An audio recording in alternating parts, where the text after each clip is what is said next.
परम पूज्य गुरुदेव और वंदनीय माता जी की चरणों में कोटि कोटि प्रणाम। आप सभी को प्रणाम। सच्ची घटना पर आधारित पुस्तक अद्भुत आश्चर्यजनक किंतु सत्य में आज हम सभी सुनेंगे गुरुवर भी रो पड़े। यह कहानी है गुरुवर के करीबी रहे स्वर्गीय पंडित लीलापत शर्मा जी की डायरी से एक अंश लिया हुआ है। आइए सुनते हैं। मध्य प्रदेश में यज्ञ चल रहा था। गुरुदेव के साथ मैं भी वहाँ गया हुआ था। एक दिन एक हॉल में 300-400 बहनें उनके साथ बैठी थीं। बातचीत के साथ साथ हंसी के फव्वारे छूट रहे थे। गुरुदेव बात बात में हंसाते जाते थे। सभी बहनें उनकी बातों पर हंस रही थीं। एक बहन उन सब में गुमसुम बैठी थी। उसे हंसी नहीं आ रही थी। उसे दुखी देख गुरुदेव ने पास बुलाया और पूछा, बेटी तुझे क्या दुख है? वहाँ बैठी सभी बहनें सज धज कर आई थी। अच्छे अच्छे कपड़े जेवर पहनी हुई थी और वह लड़की सिर्फ सफ़ेद धोती पहनी थी। गुरुदेव की बात का उसने कोई जवाब नहीं दिया, केवल सिर झुका लिया। गुरुदेव ने फिर दुलारते हुए पूछा, बेटी क्या कष्ट है तुझे? तू हंस भी नहीं रही है। उसे निरुत्तर देख गुरुदेव उसे अलग ले गए। मैं भी उनके साथ चला गया।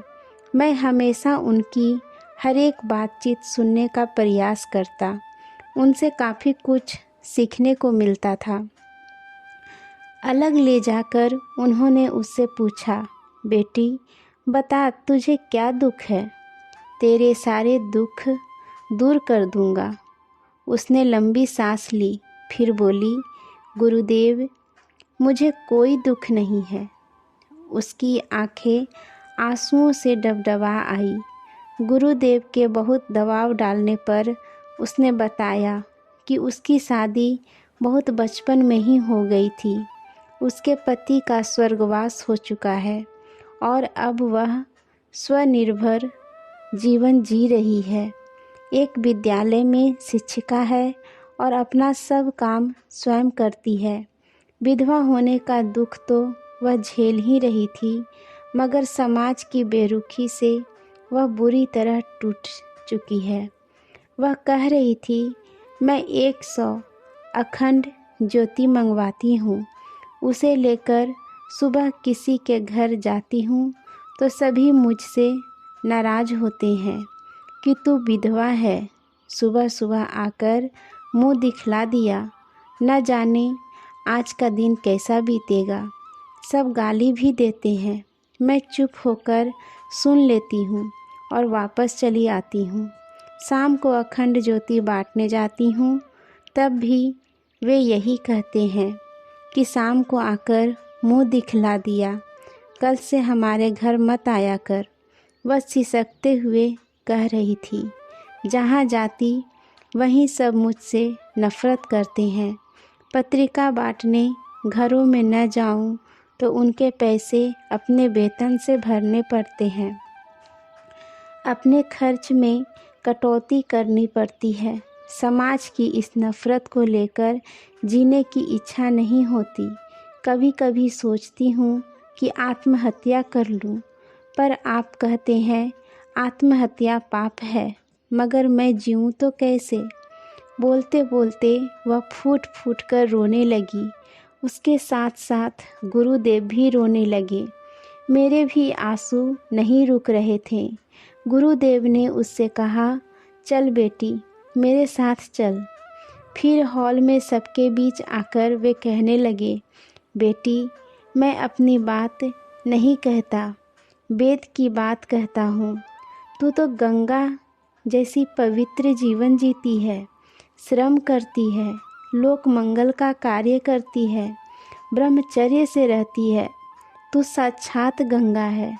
जो तेरे दर्शन करेगा सीधे स्वर्ग को जाएगा और जो यह सब बैठी है, श्रृंगार करती है, फैशन करती है, बच्चे पैदा करती है, देश के सामने अनेक प्रकार की समस्याएं पैदा करती है, जो भी इनके दर्शन करेगा सीधे नरक को जाएगा। गुरुदेव को इतना क्रोधित होते मैंने कभी नहीं देखा था। वे कह रहे थे, जो दुखी है उसको और दुख देना पाप है।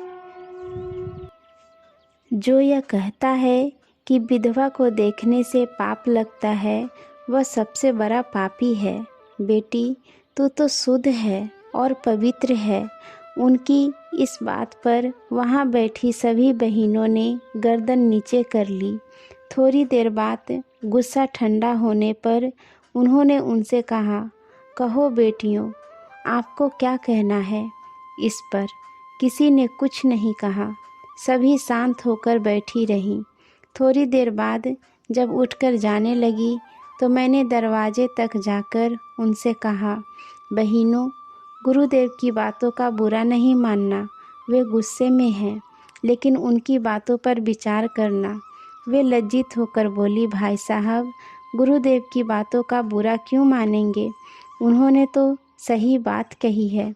विधवा तो शुद्ध पवित्र जीवन जीती है। आज उन्होंने हमारी आंखें खोल दी। आज से हम जब भी किसी विधवा का दर्शन करेंगे, उसमें गंगा माता का दर्शन करेंगे और उसे कोई कष्ट हो तो उसकी मदद करेंगे। हम दूसरों को भी बताएंगे कि विधवा का दर्शन करने से पाप नहीं होता। वे कह रही थी कि गुरुदेव ने हमारी आंखें खोल दी। हम सौभाग्यशाली हैं कि ऐसे गुरु हमें मिले। ऐसे गुरु हो तो देश में फैला हुआ अज्ञान शीघ्र ही दूर हो जाए। वह दुखी बहन भी वहीं खड़ी ये सब बातें सुन रही थी। उसके मुख पर संतोष के भाव थे। दुख के बादल छट चुके थे। हल्की सी धूप झिलमिला रही थी। आज के लिए यहीं तक। आप सभी को धन्यवाद। जय गुरुदेव।